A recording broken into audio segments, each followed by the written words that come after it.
Music, dance, theater. It's time to take a seat on the aisle with Tom Alvarez. Hear from performers, producers, presenters, and creators who enrich our lives in the performing arts. Who's on stage? Here is Tom Alvarez to introduce you. Welcome to On the Aisle with me, Tom Alvarez. On today's episode, my guests are Chris Lewis, Executive Director of the Songbook Academy, a summer-intensive music program for high school students, under the auspices of the Great American Songbook Foundation, headquartered in Carmel. Accompanying him is Izzy Casiani, a current Academy participant. Join me now as I go on the aisle for my conversation with Chris and Izzy. Have you ever covered a carpet stain with a rug, ignored a leaky faucet, pretended your half-painted living room is supposed to look like that? Well, you're not alone. We've all got unfinished home projects. But there's an easier way. Thumbtack is the app that makes it easier to care for your home. Pull out your phone and in just a few taps, search, chat, and book highly rated pros right in your neighborhood. Download Thumbtack and start caring for your home the easier way. Achieving a gorgeous grin from home isn't a total mystery with Bite Clear aligners. Just don't be surprised if all of your sleuthing friends start asking, "What's your secret?" Begin by ordering your at-home impression kit today for only $14.95. Bite Clear aligners are doctor-directed and delivered to your door. Treatment costs thousands less than braces. Plus, they offer flexible financing, accept eligible insurance, and you can pay with your HSA FSA. Get 80% off your impression kit when you use code WONDERY at Byte.com. That's BYTE.com. Start your confidence journey today with Byte. Hello, Izzy Casiani and Chris Lewis. Welcome to my podcast. Thanks for having us, Tom. And so it's coming up, the great event that you have been in charge of for how many years now? Well, this is the 15th year of the program, and I came in it in the third year, so my 12th year. Well, I have to say to my audience that the Songbook Academy is one of my favorite arts events, and I have covered it since the beginning. And when would that have been, Chris? So the very first event was in 2009, and they had events in 2009 and 10, and so you were probably at those events. One was at Butler, and one was at University of Indianapolis. I don't remember being at the very first inaugural event, but I certainly was at the University of Indianapolis, and Julia Bonet took the crown. Is that right? That's right. Julia Bonet was our first Songbook ambassador, and And then I joined the organization in 2011. They didn't have it in 2011 when the Palladium opened, and we moved into to the Palladium. Was the first time the foundation had a brick and mortar home, and so they took a break from the programs while they got settled here. And then I was brought on in 2011 to revive the program and expand, and that's when we really expanded it to a national program. And you were promoted to executive director when? In 2017. I came on to run the Songbook Academy and then became director of programs and eventually executive director. Okay, and Izzy, tell me about yourself. When are you currently one of the All-Stars, or were you in a past class, if you will? Sure. So I was in the Songbook Academy 2022, and that was the year that we didn't do it competition style. So it was a little bit different of an environment, but it was, in my opinion, even better, I feel like. And that's how it goes now. But yeah, I was an alum from the 2022 year, and I'm back here, and I'm super excited. So you're in this year's group, right? Am I hearing that correctly? She's an alum and a current student. And then she's also a local celebrity, Tom. I don't know. Izzy has starred in many productions locally, and then she's heading off to NYU, I believe, in the fall, right? Oh, yes. Wow. So I take it that you live locally. Where do you live, and where did you go to school and all of that? Yeah, so I live in Zionsville right now. I went to Zionsville High School, and now I'm moving to New York City in the fall to study musical theater. Zionsville has a reputation for turning out all-stars, doesn't it? It's a great program. Well, we're fortunate, as you know, students come from all over the country for the Oh, program, yeah. but Indiana is right up there because we have such high quality programs here at Carmel, Zionsville, Westfield, Oh, Fisher. yeah. Well, that says a lot about the Midwest, and it says a lot about the support of the arts. Although some would argue with that, but I think from my point of view that we have a really vital arts community or culture, if you will. So, Yeah. Chris, for our listeners who know nothing about the Songbook Foundation and the Songbook Academy, so give us a primer, would you? Sure. So the Songbook Foundation is a nonprofit organization that was founded by the singer Michael Feinstein back in 2007. And our mission is to inspire and educate by celebrating the American songbook. And so we do that in a variety of ways. A key part of our mission, and really the one that's least visible, but it's kind of the root of everything we do, is our preservation efforts. And we have an archives facility here in Carmel where we house over 300 collections of the papers and music of some of our country's greatest songwriters and lyricists and performers. Our archives, the collections in our archives represent everybody from Meredith Willson, who wrote The Music Man, to Nelson Riddle and Frank Sinatra and Bing Crosby and Ella Fitzgerald and Stephen Eady. We really cover that foundational era of American popular music. So that's the heart of what we do, those preservation efforts. We make those materials available to researchers. We work with researchers all around the world. We just hosted an international conference of musicologists and film historians. But then programs like the Songbook Academy are how we fulfill our mission in other ways. A key part of the effort to make sure this music and its history continues to stay relevant is to make sure young people know about it. And so we treat this as a real foundational program where students who want to pursue musical theater, like Izzy, have a base. A lot of the students that come to us want to be Broadway stars, but maybe the extent of their knowledge is Hamilton or Wicked. You're right. But when they're here, they're singing Rodgers and Hammerstein and Irving Berlin and Cole Porter. And so that's how we fulfill our mission. But the Academy, which is now, like I said, in its 15th year, is a true performance intensive. This is a program where students get the quality of education like they might get at Young Arts or Interlochen or Grammy Camp. They're getting to work with top-notch mentors and educators. This year alone, we have educators from Juilliard and NYU and CCM and University of Michigan.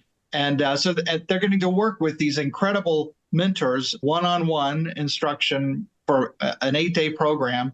And then what makes us unique is that we do focus on that foundational era of pop music. So the music the students are singing is coming from that early to mid 20th century.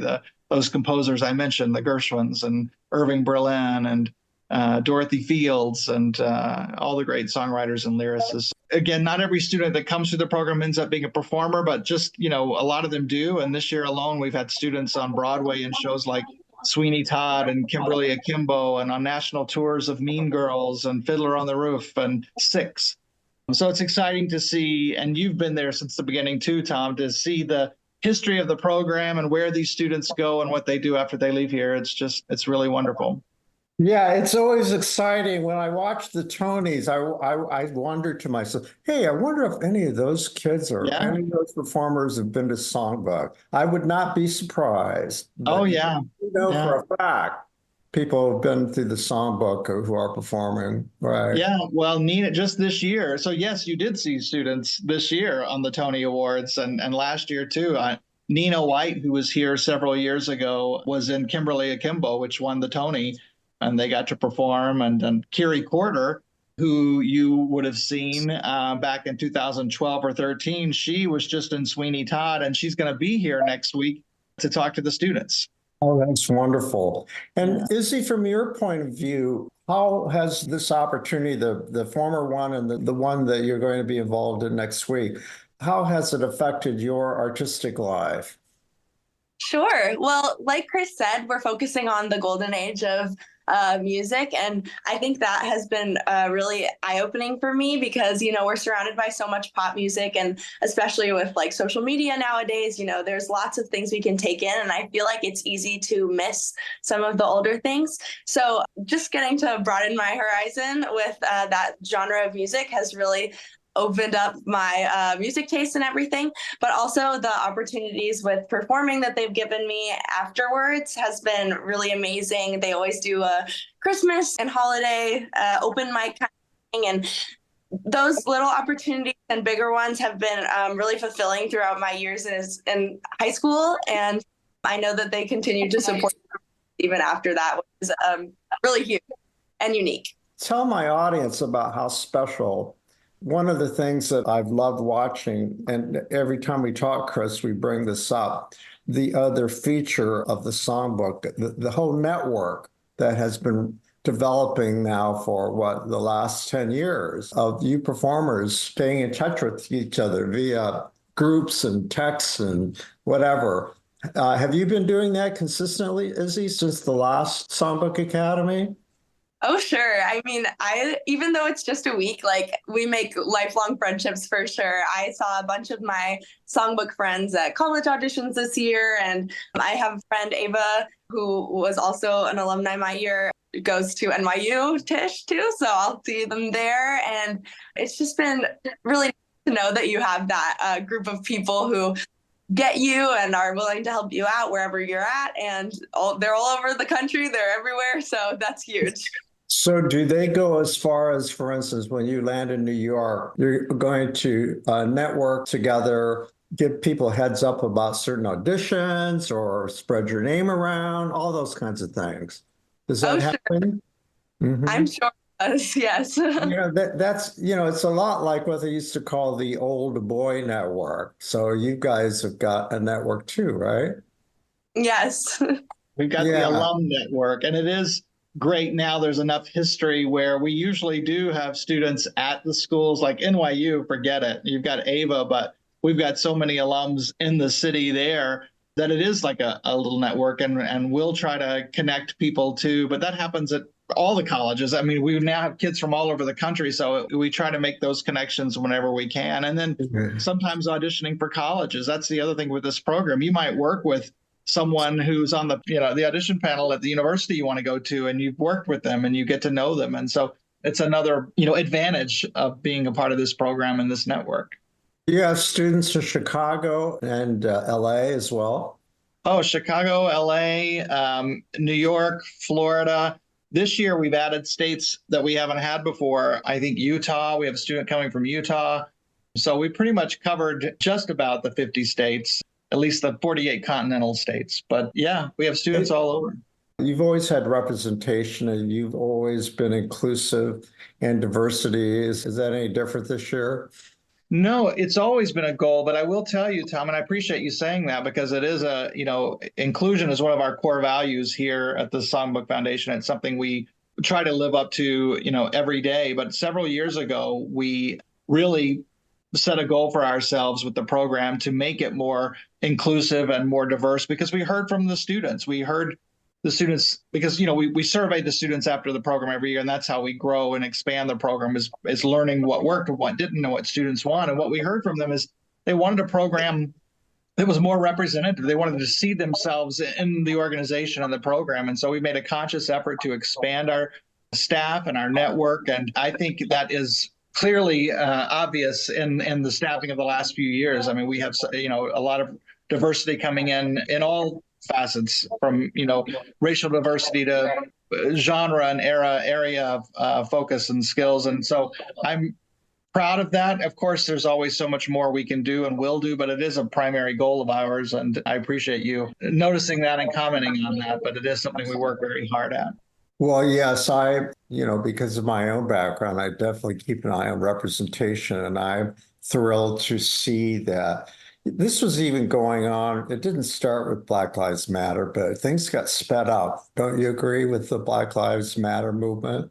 The theater has always been in the vanguard of change, but I think, locally, even like the IRT and Phoenix City, the other professional theaters were doing it before that started. So I'm really happy. And, Chris, I was really impressed with the fact that, what you just said, you're trying to make the whole organization inclusive. And I saw that Joshua Henry is going to be your celebrity masterclass. Yeah. He's going to be up there with Michael, correct? He is, and Joshua has been on our wish list for many years, and Well, he's he's so. got some great credits too. Oh, I've yeah, heard his name, but all I had to do is take a look at his bio, and it's like, okay, yeah, now I know yeah, who that is.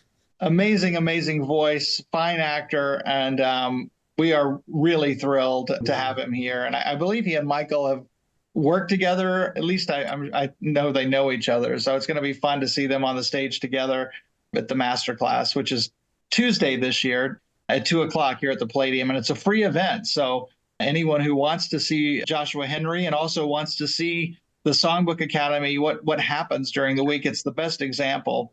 Michael Feinstein and Joshua Henry will work with 10 students from the Academy. They're randomly selected students, but they get to work on the stage with Michael and Joshua. They sing on the stage of the Palladium. We always have hundreds of people that attend, but it's a wonderful event and a great way to experience the program. For me as a critic, it's especially one of the most rewarding events for me. And I really, over the years, have encouraged people to check it out. If they want to see what's behind the curtain, that's a really good place to see people, how they work at their craft. And just I learned so much. As you know, I have my own production company. So myself and Dustin, my music director, we often go together, and it's a great education for us on expectations for performers and technique and artistry and how to interpret a lyric, even how to hold a mic, how to work the stage. Those are all things that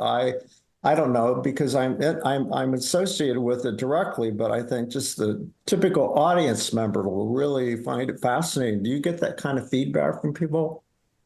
Yeah, the people that come to those events, and we do have a loyal following. And I think Izzy will back me up on this, but I always say to people, so many people love the show. The vinyl show always sells out, and it's one of the most popular shows here at the Palladium. But for many people, that's all they know of the Academy. And I always say the final show is great and it's wonderful, but the magic happens earlier in the week, right, Izzy? When you're in those little sessions in the studio theater and somebody has that breakthrough moment and everybody cheers, and that's the magic of the program. And so you do that on the stage.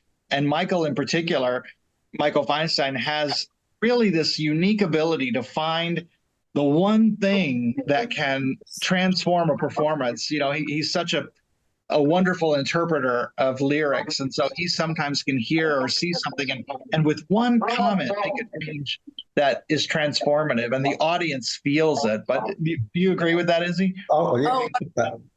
Yeah, no, things that he said to me in just like a short 30-minute session, I have kept with me all these past few years and will for the rest of my life, probably. Yeah. So you were in the top 10 the year you were there? So we don't do top 10 anymore, well, but back then, were you in when it was competition? No, so actually my year was the first year that we did non-competition style. Oh, I see. Yeah. Okay. We still have ways to kind of highlight different performers and showcase ourselves, which was really great. And I got to perform at the final showcase, which was really a privilege. Okay, great. What did you sing? I sang Stormy Weather. Oh, yeah. One of my favorite songs. Yeah.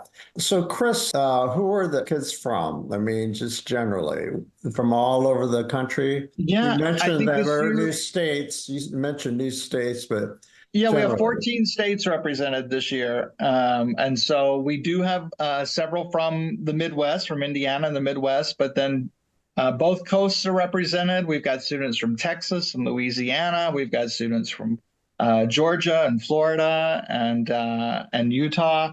So it's a real representative group of students this year. And where do you put them up? Where are you putting them up this year? They students always stay at Butler University, so which is great. Butler's been a great partner for since the beginning, really, almost the very beginning. And they stay at Butler, and then we bring them up here every morning for breakfast, and then we don't leave the campus until 8 or 9 o'clock at night, and they get to go back to the dorms and have a little social time and start all over again. So, Izzy, since you live locally, do you reside with your fellow students on campus? Yes, I do. I think that it's honestly really fun. I've had a few people ask me that, like, well, you could just drive there yourself, but right. You want to be involved in the whole kind of event, yes. right? Yeah. Tell me what that's like. Oh my gosh, it's so much fun. Do you get any sleep? I mean, surprisingly, yes. When you put a bunch of music nerds together, they're very conscious about their vocal health. So people go to sleep. That's good to hear. That's good to hear. So I've interviewed students in the past, and they talk about how coming to the academy, it's like they find their tribe. Many of them may have seen themselves as misfits because there wasn't anybody that they could relate to. As you said earlier, a lot of younger people are into, alternative music and hip hop and rock and so you're kind of like a fish out of water, and then you come to the Songbook Academy and you find your tribe, your people. Is that right? Was that the way it was for you? Of course, yeah. It's amazing to get a bunch of people that are so different and yet are so alike with their passion for music, and especially jazz and golden age. I mean, it's such a unique opportunity that I really don't think you can find elsewhere, and it connects a lot of like-minded and hearted people, and it's really wonderful. Is there a lot of shop talk that goes on? I'm sure I don't know what you mean. I mean, do you guys like talk about composers and songs or for sure. that kind of stuff? nerd stuff, musical theater stuff. Yes. Yeah. All of it. Yes. Yeah, and do you find that many of those other students, that's their first discovery of standards, or does it run the gamut? I think it runs the gamut. In the very beginning, the whole purpose of the program was really to expose young people to this music as really a way to keep it alive. What we found early on was that there were many students who already knew the music. They just didn't have an outlet. These were students who didn't have the musical style for American Idol or those shows, but they loved this music. So we really leaned into that. And I think now what's exciting is because the program has grown to what it is in terms of just what students get here. So students come here for a lot of reasons. Some come because they love the songbook. Some come because they want to work with celebrity mentors. Some come to build a resume because you get quality instruction here with top-notch mentors.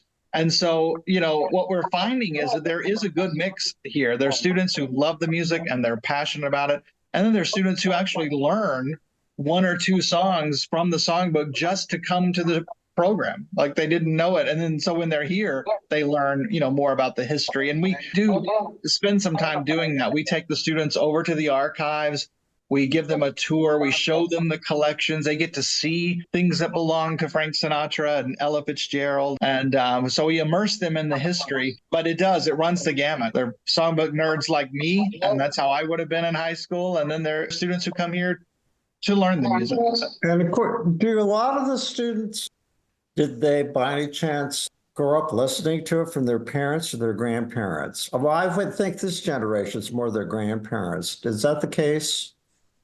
Yeah, we hear those stories all the time. Students who grew up hearing this music in the car when their parents were driving and, had control over what everybody was listening to or had a record collection and listened to it. But I'll tell you something, Tom, as the father of teenagers myself, students are finding it in a number of ways, not just from home. They're hearing it. It's ubiquitous. It's everywhere. Possible, though. With a lot of that development has come directly from Songbook Academy students over the years who use social media.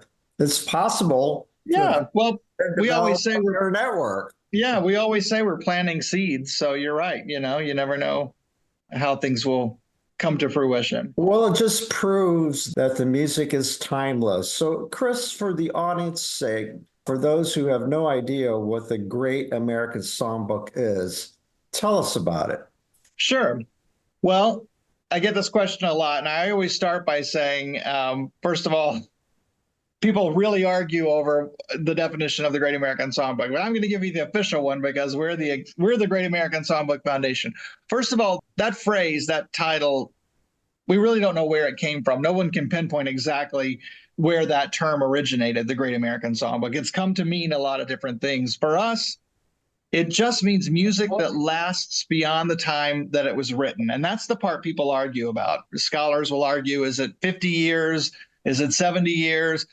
We don't get bothered by that. It's if a song is still being sung and recorded and enjoyed years after it was written, it becomes a part of the fabric of our lives, the soundtrack of our lives. So by that definition, it's still being written. And if you want to say that parameter is 50 years, right? Well, that's the 70s. So then you're talking about people like Carole King and James Taylor and Billy Joel, who've all written songs that are standards, Barry Manilow, songs that are still sung and enjoyed and reinterpreted today. So we celebrate all of American popular music. It's really the ever-evolving American Songbook. Our purpose as an organization, and so the mission of the programs like the Songbook Academy, are to focus on what we call the foundational era or golden age of popular music. It's really where it all began, and that's the 1920s through the 1960s. That foundational era is really, you can trace anything we listen to today back to that time, whether it is hip hop or country or, jazz. It all comes from that period and that time. And so we focus our preservation efforts and educational efforts on the foundational era, but we celebrate all of American popular music. We can say definitively that it did originate in America, correct? The Great American Songbook, a great deal of it derived from African American culture, did it not? Yeah, I was going to say it's influenced by the very fabric of America, right? But this music in this time is America's contribution. I think it was Tony Bennett who used to say the Great American Songbook is America's classical music. So it is our contribution to the world, while influenced by many different cultures and exactly. The fabric of this country.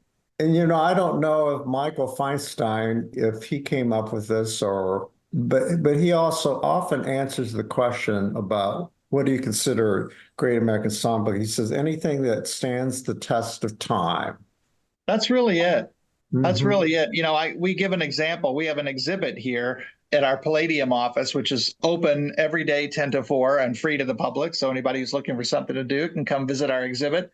But we have an interactive touch screen there with different music and different things you can explore. But one of the examples we used to give to kind of talk about that, to illustrate that point, is the song Blue Skies, which was written in 1926, I believe, by Irving Berlin.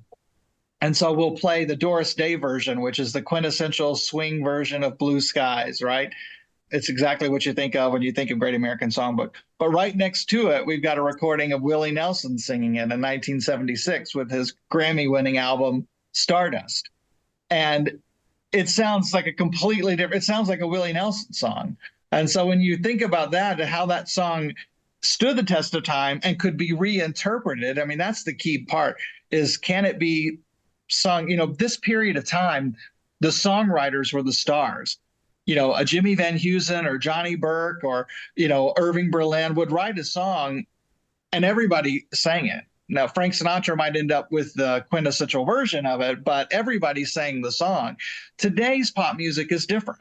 The songs are written by or for specific artists. And I don't know that people are covering Taylor Swift's music, or Lady Gaga. Those artists, their songs are theirs and written for and by them for their lived experiences.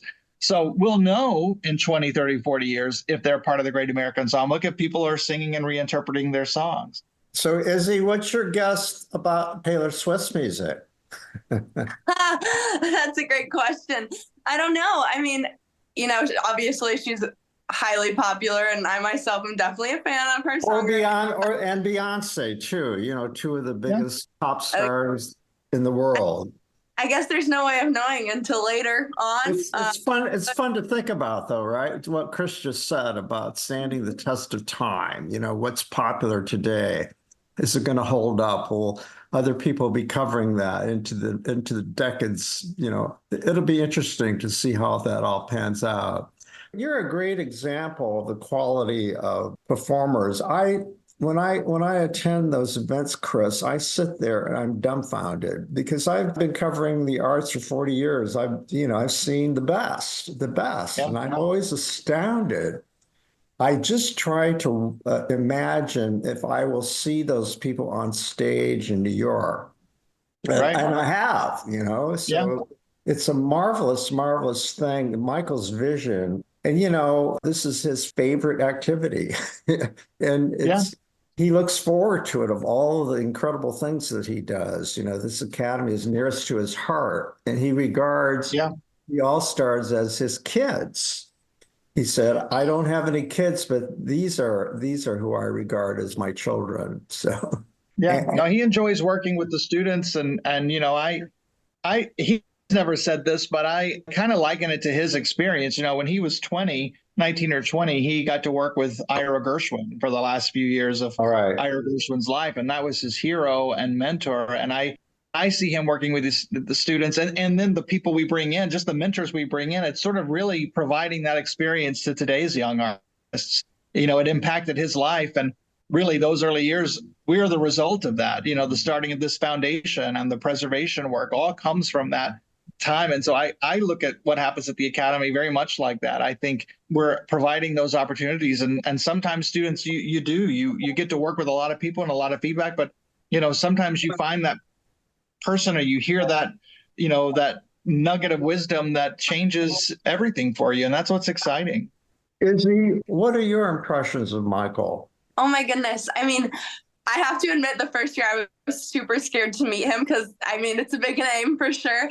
But he's so nice and so caring with how he delivers his feedback and his corrections and ideas. And it's a really supportive environment when we're working with him one-on-one.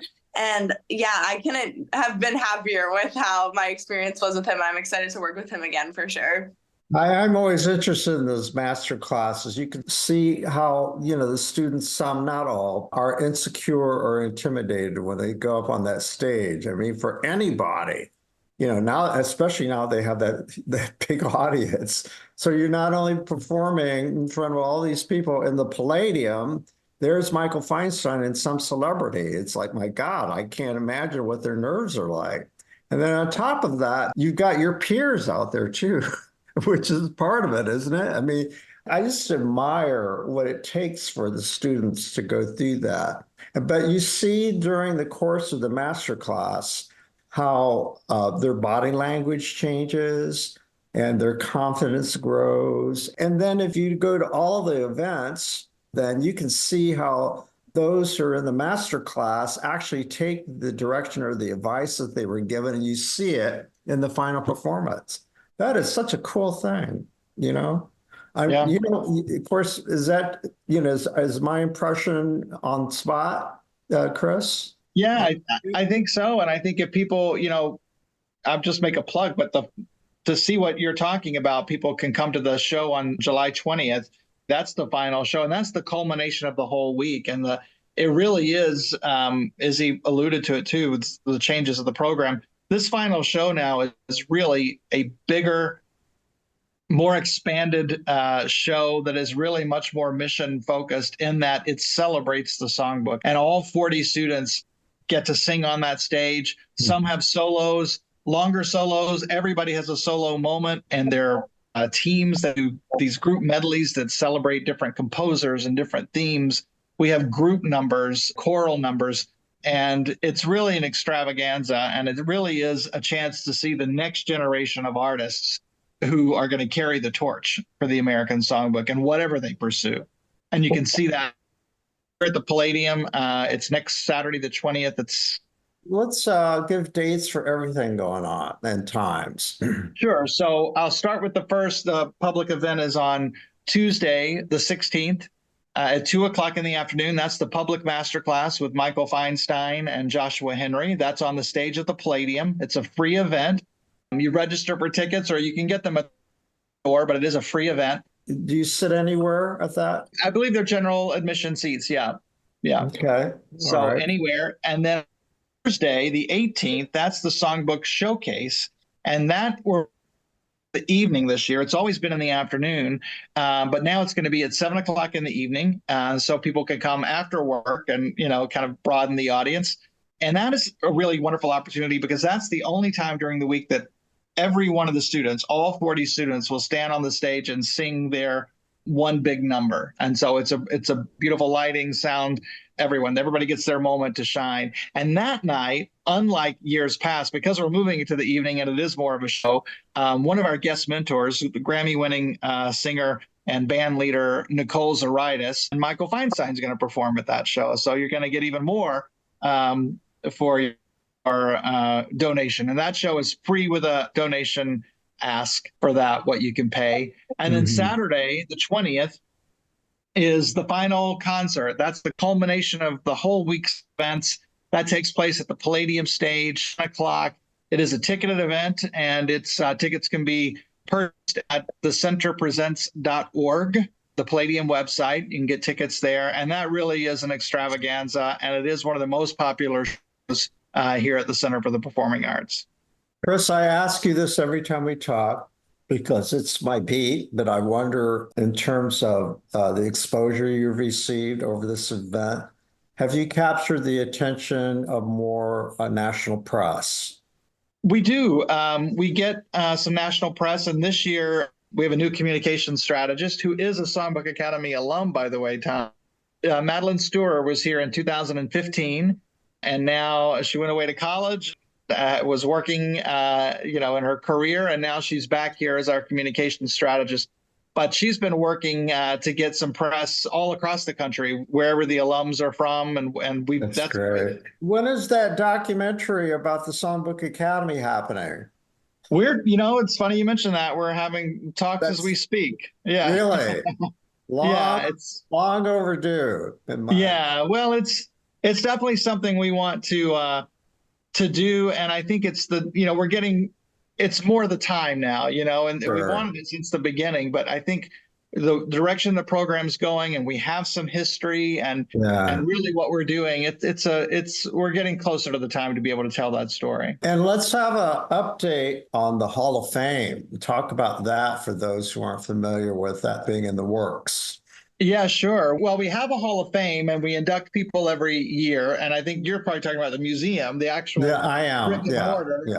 So we are in the process of building a freestanding museum. We just in the last couple of weeks signed an agreement with the city of Carmel for land that's right here across from the Palladium. Oh, so that's been announced? It only became really official in the last. In Carmel. Wow. Yeah. So we'll be right across the street from the Palladium. Fantastic. Which is great. We'll continue, enjoying the synergies and the relationship we have here with the Center for the Performing Arts. When you say across the street, is that catty corner? Because there's like a housing development right across the street. Am I correct? Across City Center Drive. So from my office, I can see where it is now. There's a warehouse building, and there's a salon. Oh, that's exciting. Yeah, we're exciting. We're excited, and we're a cultural affiliate of the Grammy Museum in LA, and so we've been working with them for a while now, and on preliminary concepts and design plans. So we're just in the early phases of this process. It'll take us several years, but the work has begun, and we're excited and ready for the adventure. And in the meantime, you're still getting gifts from people all over the world probably now. Oh yeah, collections, they come in waves, and right now we've just received several collections. We just received the collection of Steve Lawrence and Edie Gourmet from their family. We have all of their musical charts and arrangements. I don't know how many hundreds there are. We're over 40 boxes that were delivered, but additionally, some costumes of both of theirs. We have a tuxedo ensemble from him and 2 gowns of hers. an Emmy Award for one of their television specials. So that's an exciting one, and that'll be a really significant collection. Got another really exciting one that I can't talk about now, but I've been in talks with the family of a legendary, iconic American songbook composer who wants to make a gift of a very significant artifact. And as soon as I can talk about that, I will let you know, but it's really going to be a crown jewel to our collections. Chris, you're such a tease. I know. Keeping me in suspense year after year. No, I'm thrilled. I'm just absolutely thrilled what that's going to do for tourism for central Indiana and just another feather in the cap for Indiana and the Midwest. Yeah, it really will. It'll be a national attraction, and it'll be a place to celebrate, like I said, American music. And everybody, we always talk about everybody has their own songbook. Izzy has hers, I have mine, you have yours. This will be a place where you can come and celebrate your songbook and learn about, the evolution of American popular music, how we got to where we are today. Izzy, what does the American Songbook, the songs, how do they speak to you? And I know that's a very general question and a broad one, but can you tell me why you were drawn to it? Sure. I think that. And by the way, for those who aren't aware, a lot of Broadway music is considered part of that canon, correct? Yes. Especially the era that we focus on during the Songbook Academy week speaks to me because I think it really marries the musicality and the lyrics and storytelling very well, especially being in musicals, Broadway. Storytelling is really the first aspect, and that's what I always look for in songs that I like to sing, because I think it's really magical to be able to move an audience member through song. And it's a unique thing that people like me and other students are privileged enough to get to do. And so I think that I think that's why I love the Great American Songbook so much, because it really speaks to everyone where they're at. Who are some of your favorite composers? That's a great question. I mean, I definitely love like the Berlins and the Meredith Wilsons and all of those that worked on Rodgers and Hammerstein, of course. Just I'm a big musical theater person, so definitely all of those classic ones. And how about musicals? Can you name some of your favorites? That's a good question. Speaking of Joshua Henry, who was in the revival of Carousel, I love that music for sure. And Sunday in the Park with George and Into the Woods, all those really speak to me for sure. I love Carousel. I saw Audra McDonald do it, years ago at Lincoln Center. Anyway, so what are your goals, Izzy, in terms of, you want to go to New York? I presume you want to be on Broadway, but beyond that, how do you envision your career going? Oh, wow. I mean, trying to go with the flow. It's quite a difficult career to try to plan out from a young age. Definitely auditioning, trying to work as an actor and maybe screen, stage, all of the above. I'm open to it all. Yeah. Well, so I wish you the best. I'm excited. I hope I get to see you in a show. I would love that. I try to make it there a couple of times a year. So, Chris, I wish you well. I'm excited to see your growth in the coming years. Do you see any more growth for the Songbook Academy beyond where you are right now? Yes, I'm glad you asked that. We, for a long time, had the goal and the dream of expanding to include student instrumentalists. It's kind of our vision and dream to one day have the students, singing on stage and being accompanied by a band made up of students. And so we've got some grants that we've applied for that would help us fund that expansion next year. We'll see. But to start that this year, we just kind of started building relationships and partnerships. And we actually took one of our music directors who came into town early, and one of the students, not an alum, but a student who's worked with us, a local jazz artist here since she was in high school. We took them down to Butler's Jazz Camp to do a clinic. And so we're going to hopefully partner with them in the future and try to work with them on their programs and vice versa, kind of sharing it. We share the same demographic, the same audience. So that was a great first step, but that's our goal. You have something like a Songbook Academy Orchestra. Yeah, I mean, that would be, that's Michael's dream, is to have a student I love that. I orchestra. love. But, it's all part of the same tradition. It's, we Mhm. started with singers, but that was never the sole intention. What we're trying to do here is foster the talents of the next generation of artists. And the Mhm. songbook will continue to evolve. So we don't necessarily expect all these students to leave here and only sing the standards. We hope that if they're songwriters and instrumentalists or Broadway actors, they use this to inform whatever they do. Again, this is a tool in the tool belt. This is a foundational technique. And so it's the same with instrumentalists. We want to foster the talents of the artists who can come, like our music directors. It's a unique fit for someone who could come here and do what we ask of our music directors, because they have to be so versatile. They have to play for students that are singing musical theater songs and students that are singing jazz songs and students that are singing pop songs. And so that's a tradition that, we want to preserve and perpetuate as well. And speaking of music directors, that's also something I want you to touch on. I mean, those music directors that you bring in are all extraordinary. From Yeah. their point of view, I'll have to interview them sometime, but from their point of view, what do they get out of it? Well, they all love, like you talked about Michael earlier. I mean, there's something about teaching, and every one of them will tell you too, they learn from teaching, they learn from the students, but it's that opportunity to mentor and to work with young people and to pass the torch, and we do. Our music directors are the best of the best, and we have some exciting new ones to add to the roster this year. But our music directors have played for everybody from Frank Sinatra and Liza Minnelli and Sammy Davis Jr. to Chuck Berry to Diana Ross. I mean, it's really, it runs the gamut. And so these students get to work with quality professionals. So it's another perk of getting to work with the academy. You can tell how they bond with one another, these music directors and their Oh, yeah.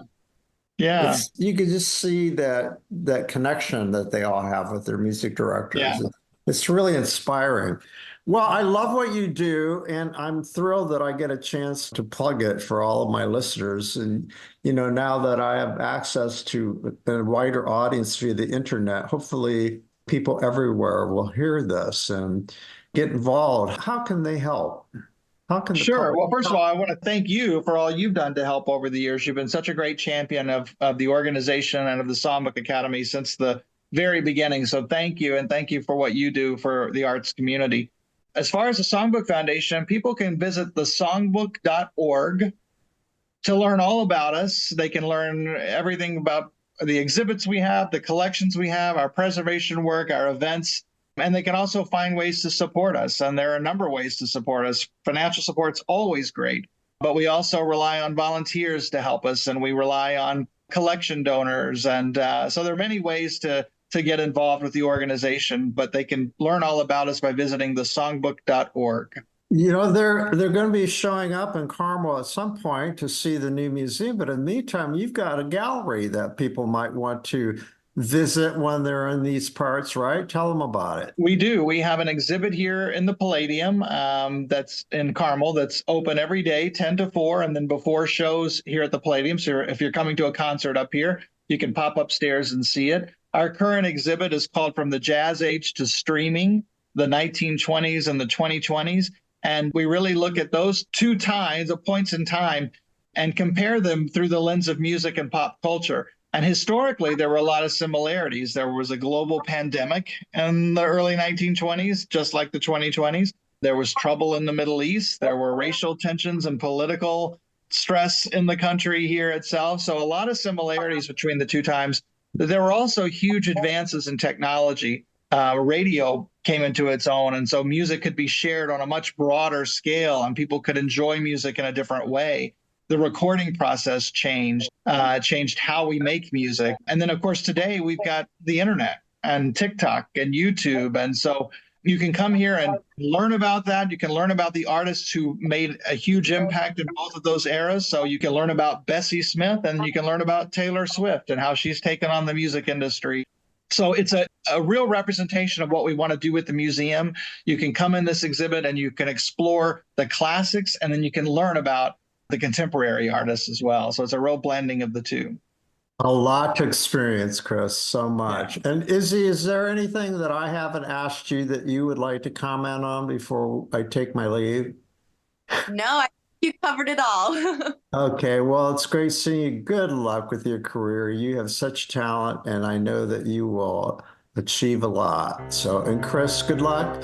Well, Thank thanks, you. Tom. Thank you again for your time. I look forward to seeing you. You too. Take care. Okay, Be well. bye. Thank you.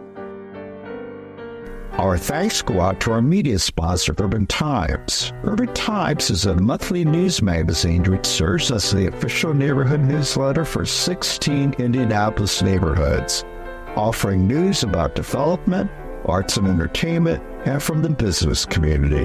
Who will take center stage on the podcast next?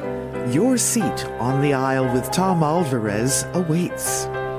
Follow Tom on Facebook, Instagram, Twitter, and TikTok, and make sure to visit tomalvarez.studio. Watch Tom every other Thursday on Lifestyle Live on Wish TV, and make sure to listen every week here on the All Indiana Podcast Network.